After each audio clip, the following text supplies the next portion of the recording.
মাননীয় অর্থমন্ত্রী জনাব আমির খসরু মাহমুদ চৌধুরীকে বিশেষ কমিটি কর্তৃক সুপারিশকৃত আকারে Bangladesh securities and exchange commission সংশোধন বিল 2026 অবিলম্বে বিবেচনার প্রস্তাব উত্থাপনের জন্য আহ্বান জানাচ্ছি। ধন্যবাদ মাননীয় স্পিকার। আমি আমির খসরু মাহমুদ চৌধুরী অর্থমন্ত্রী প্রস্তাব করছি যে বাংলাদেশের সিকিউরিটিজ অ্যান্ড এক্সচেঞ্জ কমিশন আইন 1993 এর অধিকতর সংশোধন কল্পে আনিত বিলটি Bangladesh securities and exchange commission সংশোধন বিল 2026 বিশেষ কমিটি কর্তৃক সুপারিশকৃত আকারে মহান সংসদে অবিলম্বে বিবেচনার জন্য গ্রহণ করা হোক। মাননীয় স্পিকার, আপনাকে ধন্যবাদ।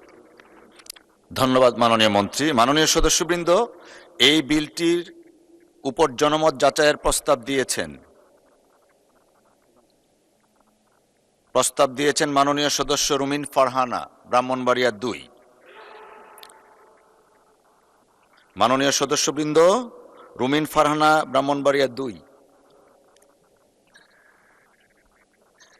জনমত যাচাইয়ের প্রস্তাব বাছাই কমিটিতে প্রেরণ সম্পর্কিত প্রস্তাব এবং বিলটির সাধারণ নীতি সম্পর্কিত আলোচনা একই সাথে অনুষ্ঠিত হবে। আমি এখন নোটিশদাতা মাননীয় সদস্যকে তার প্রস্তাবের পক্ষে বক্তব্য রাখার জন্য আহ্বান জানাচ্ছি। মাননীয় সদস্য, আপনার সময় 2 মিনিট। ধন্যবাদ। আপনাকে ধন্যবাদ। মাননীয় স্পিকার, একটি দেশের অর্থনীতিকে টেকসই ও শক্তিশালী করবার পেছনে যে কয়টি স্তম্ভ গুরুত্বপূর্ণ ভূমিকা পালন করে তার অন্যতম একটি হচ্ছে শেয়ার মার্কেট বা পুঁজিবাজার।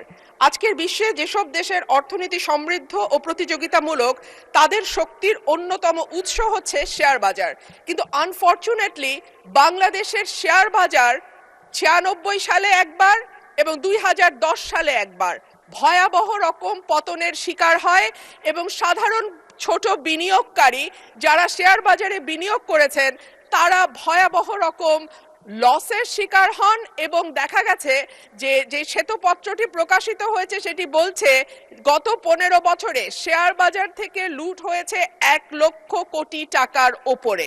মাননীয় স্পিকার, এই 1 লক্ষ কোটি টাকা সাধারণ মানুষের টাকা, যেই মানুষগুলো তাদের সমস্ত সঞ্চয় হয়তো শেয়ার বাজারে বিনিয়োগ করেন, সেই মানুষগুলোর টাকা, এবং এগুলো লুটপাট করা হয়েছে একটি বিশেষ গোষ্ঠীর মাধ্যমে, একটি বিশেষ কিছু ব্যবসায়ী প্রতিষ্ঠানের মাধ্যমে, যাদেরকে কখনোই বিচারের আওতায় আনা হয় নাই।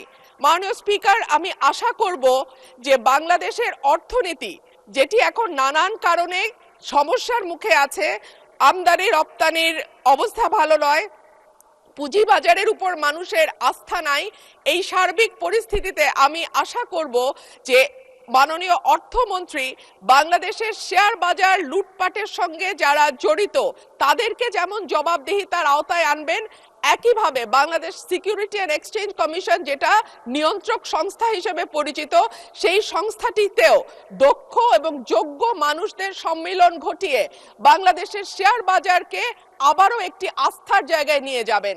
ধন্যবাদ মাননীয় স্পিকার। ধন্যবাদ মাননীয় সদস্য। মাননীয় সদস্য জনাব শাহজাহান চৌধুরী, চট্টগ্রাম 15, আপনি কিছু বলতে চেয়েছিলেন এই বিষয়ে। বিসমিল্লাহির রহমানির রহিম। আসসালামু আলাইকুম।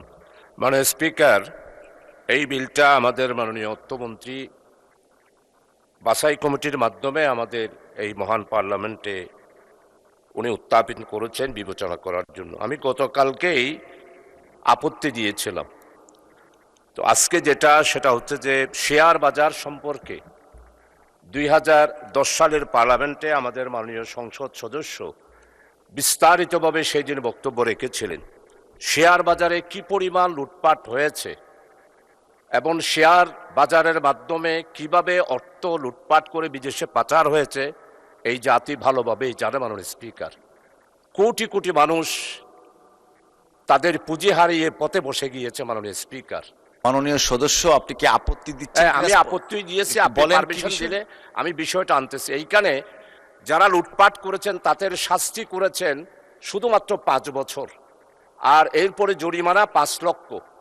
এরপরে 5 যেটা সংশোধনী, সেখানে বয়স হলো 65, এটা থাকলেই তো পারে।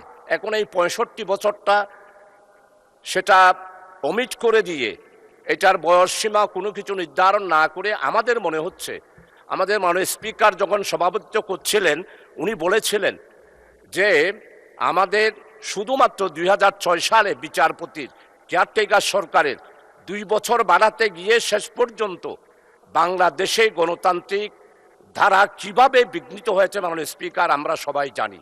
মাননীয় এখন আবার সদস্য, যদি একজন আপনার নির্দিষ্ট আপত্তি ব্যক্তিকে রিপোর্টের ভিতরে এখানে থাকতে নিয়োগ হবে। করার জন্য যদি আমাদের সরকারের পক্ষ থেকে যদি এরকম কোনো ব্যক্তি থেকে থাকে তাহলে আমার মনে হয় এটা তো কোনোদিন স্বাধীনভাবে তাদের কাজ করতে পারবে না। তাই আমি শাস্তি এবং বয়স এই 5 ধারার 1কে উইথড্র করার যেটা সেটার ব্যাপারেই মানে স্পিকার আমি আপত্তি দিয়েছি। বিলটা জনমত যাচাই আমি সংশোধনের জন্য গিয়েছিলাম, জনমত যাচাই দেওয়ার কিন্তু বন্ধ হয়ে গিয়েছিল। তাই এই বিলটি আজকে পাশ না করে জনমত যাচাইয়ের জন্যে এইটা আবার জনমত যাচাইয়ের জন্য জনগণের কাছে পাঠানোর জন্যই আমি প্রস্তাব দিচ্ছি। মাননীয় স্পিকার, আপনাকে অসংখ্য ধন্যবাদ। ধন্যবাদ মাননীয় সদস্য। জনমত যাচাইয়ের জন্য আগে লিখিত প্রস্তাব দিতে হয়, সেই প্রস্তাবটা আপনি দেননি। একটু আগে মাননীয় সদস্য ব্রাহ্মণবাড়িয়া 2 উনি জনমত যাচাইয়ের প্রস্তাব দিয়েছিলেন, সেটা আমরা আমলে নিয়েছি। আপনি লিখিত কোনো প্রস্তাব দেননি, সে কারণে আমলে নেওয়া যাচ্ছে না বলে দুঃখিত।